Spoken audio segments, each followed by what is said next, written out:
gentlemen, Carol Burnett.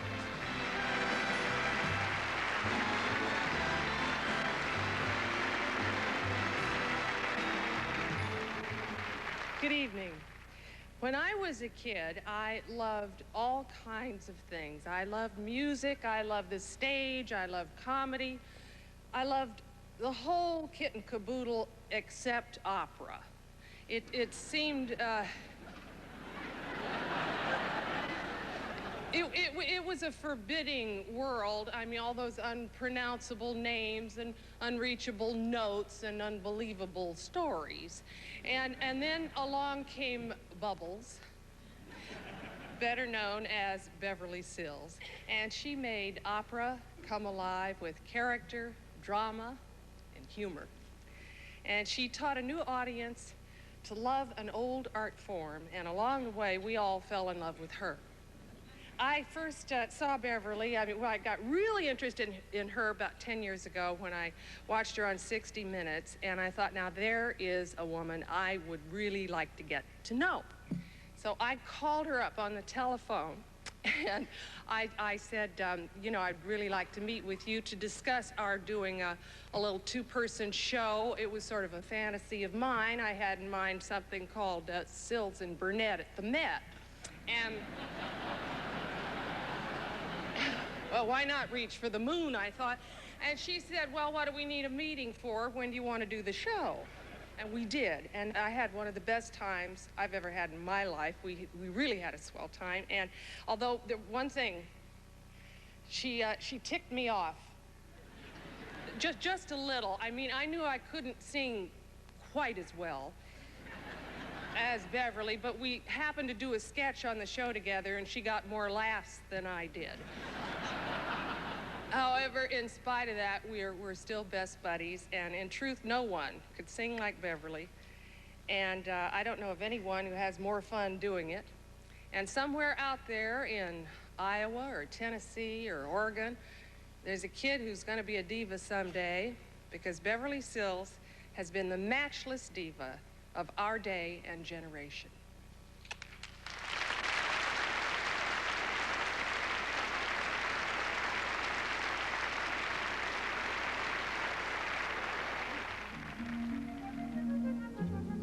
She wouldn't settle for being voted Brooklyn's most beautiful baby of 1932.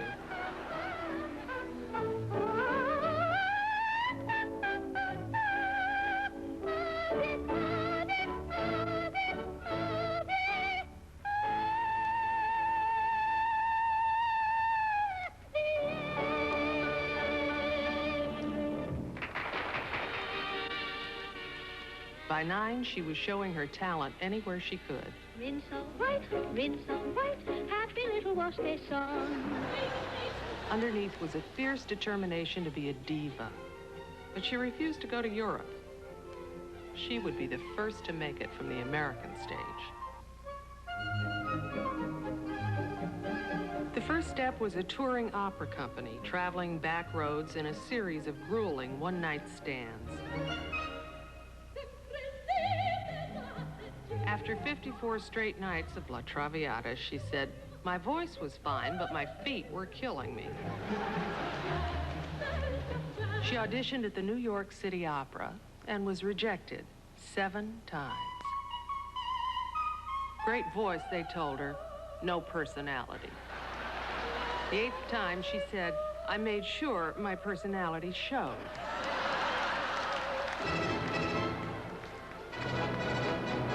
She became a regular and soon emerged as one of the company's most promising sopranos.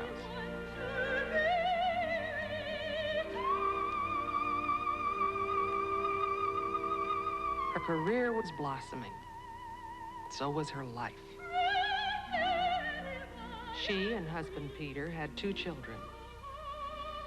But discovering they had physical handicaps, she retired, saying, I can't sing anymore. I have too many other things on my mind.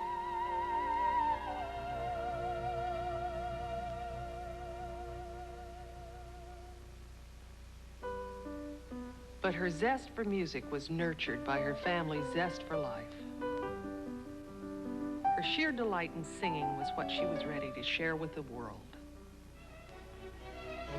It was New York City Opera's debut production at Lincoln Center.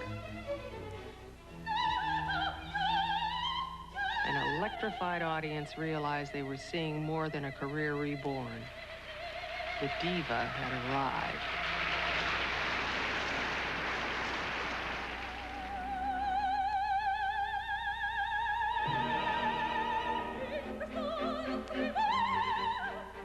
She conquered the stages of the world, the greatest singing actress of our time, they said.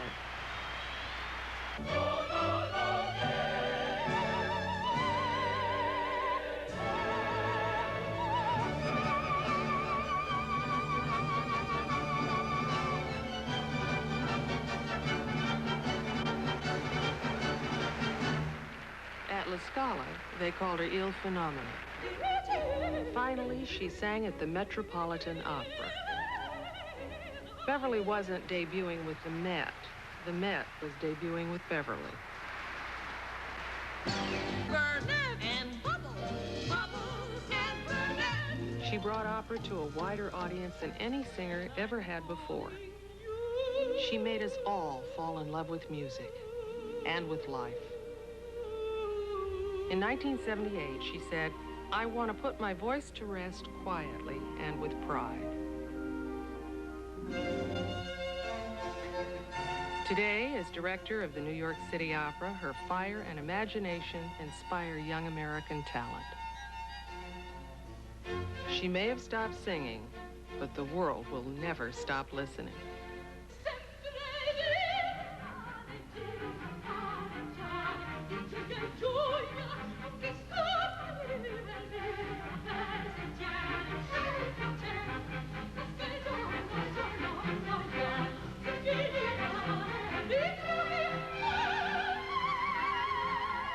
Pioneer, diva, made in America.